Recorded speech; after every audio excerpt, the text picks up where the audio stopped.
studio that they used to record out of was called the Booger Basement. The Booger Basement was in East Orange, New Jersey. Met Clef. I knew Clef was looking for a DJ because the Fugees had just came out, they had just got their deal with Columbia. And he was like, yo, come down, I want to see what you got. So I went down there and did my thing, pop, pop, started DJing, whatever. He was like, yo, you're my DJ.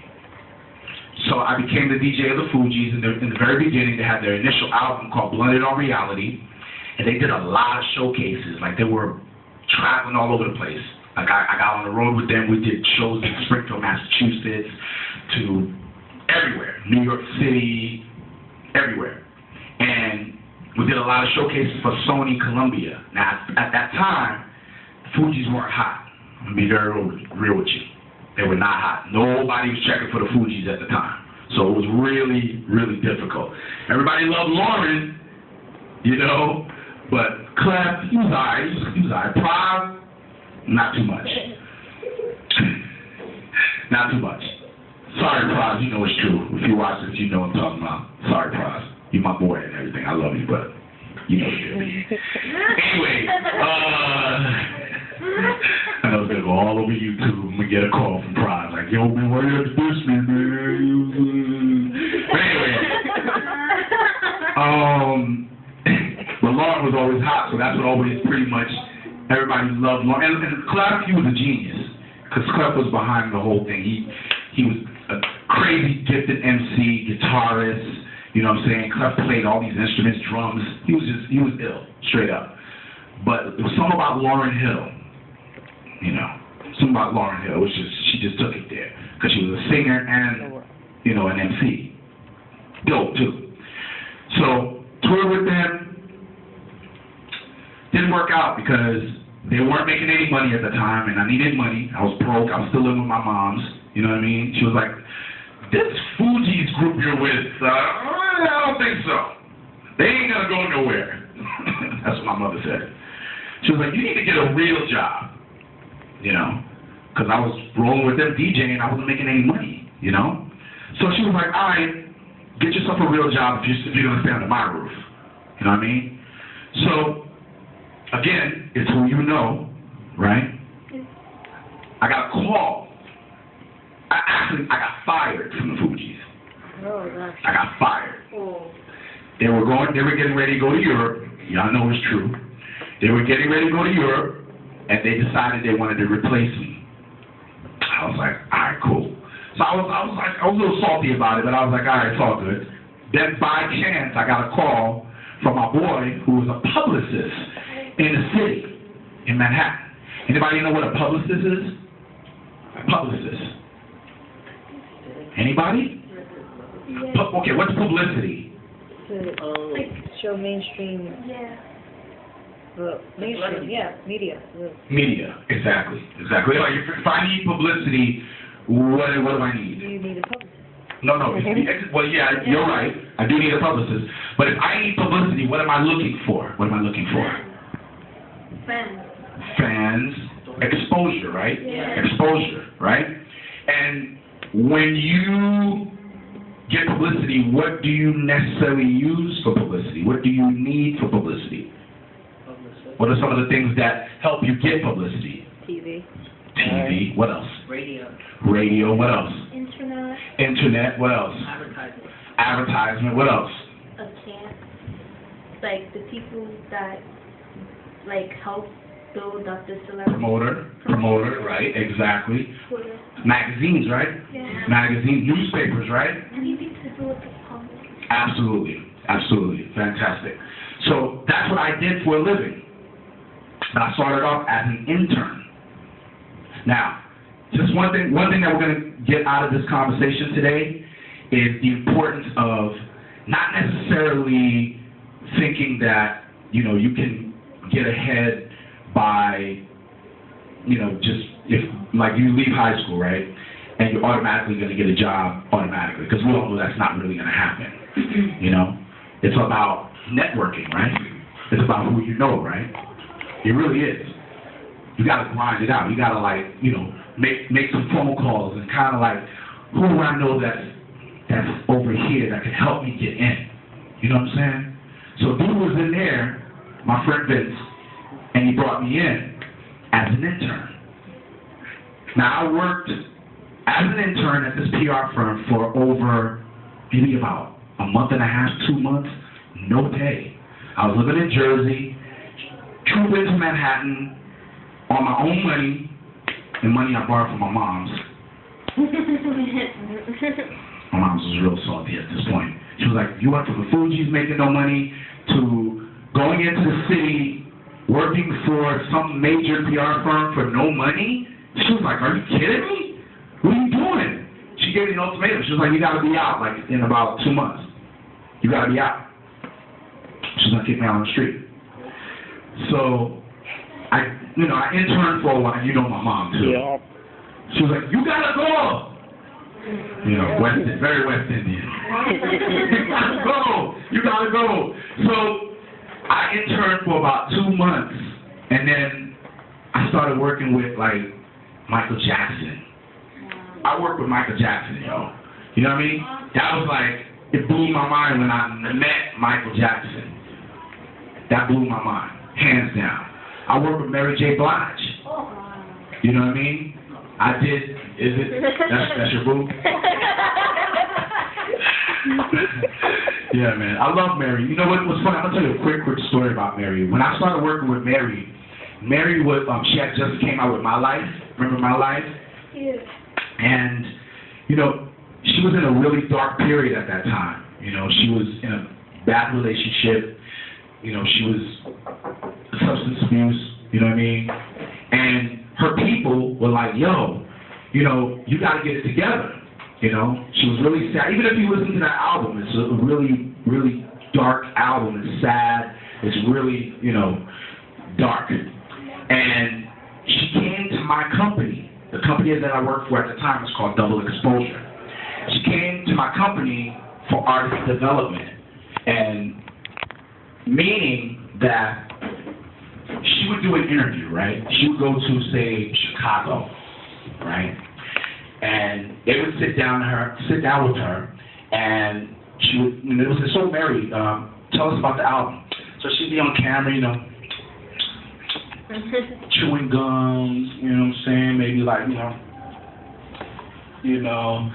just not being polished, you know, at the time.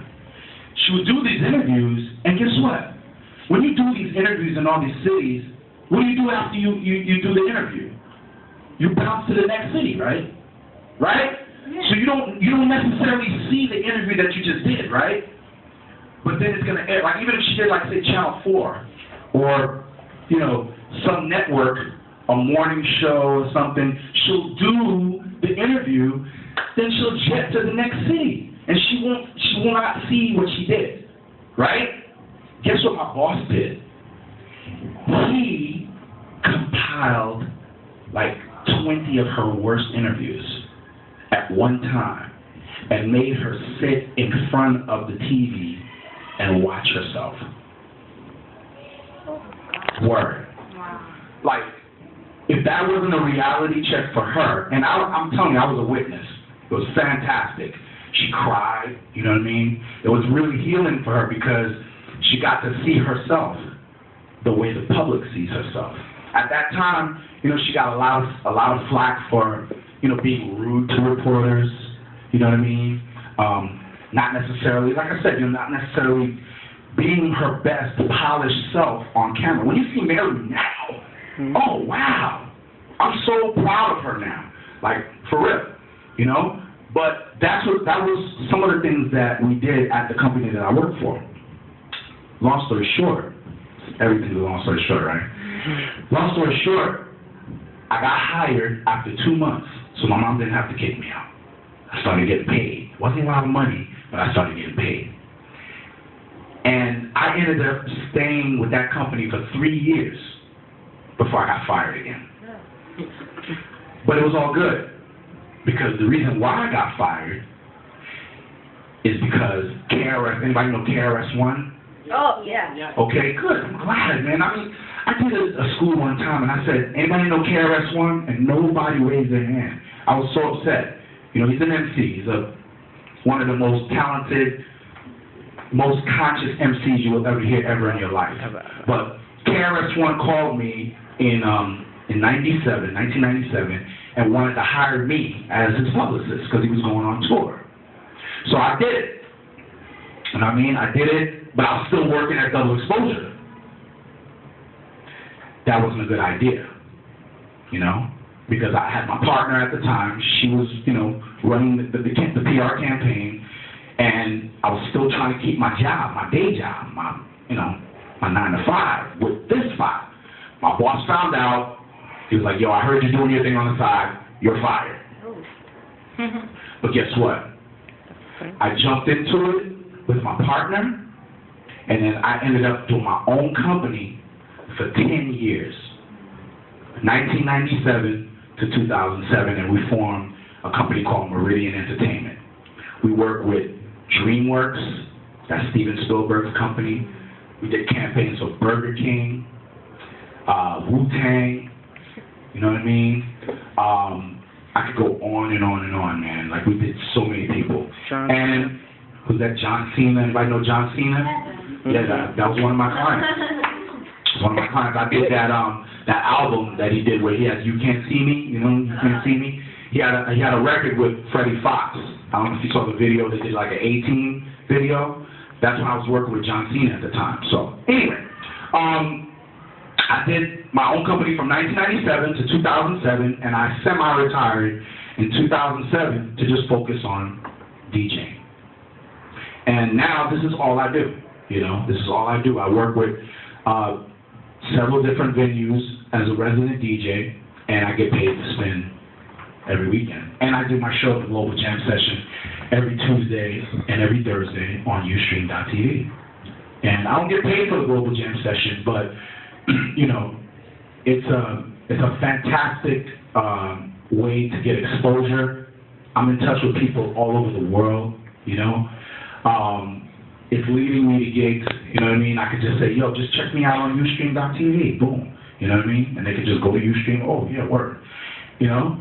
So it's fun, you know, it's fun, it's fulfilling, it's exciting, and I really enjoyed it. So that's my story, man.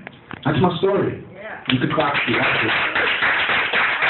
You know, I feel like I got to give you that because, thank you so much. I feel like I gotta give you my story because just so that you know that, and I want you to go to college, please. I'm not gonna sit here and say don't go to college but college is not for everybody. You know, you can be just as successful without going to college. I mean, that's keeping it real. You know, look at Bill Gates. Look at all these cats that are creating solutions and ideas, and you know. Look at my man, Steve Jobs. He changed how we interact with people. And did Steve Jobs go to college? I don't think he did. He dropped out. He dropped out. You know? And, I mean, it's just not the solution for everybody. You know what I mean? And I wanted to give you my story. Disclaimer, my story. I'm not saying don't go to college. I'm saying go to college. But I didn't go to college. You know what I mean? And it worked for me because I made the necessary connections and follow through, because you gotta follow through in life, man. You gotta follow through. If you just like meet somebody and get their card, you know what I mean? And they say, yo, you know what? Call me, because I got a job for you. Call me. And you don't call them, you didn't follow up. At least try to call them, right? At least try to call them. They may duck and dodge you. They may be phony and not take your calls, because that's life too. That's an industry thing. But you know, at the end of the day, you gotta try, right? Any questions? Any questions? All right, you want to hear some more music? Yeah. All right, can I request? I'll take some requests right now. Which one? More Nicki Minaj? You want to hear We Found Love? All right, we can go to that. All right, y'all, check this out. It's the Global Jam Session.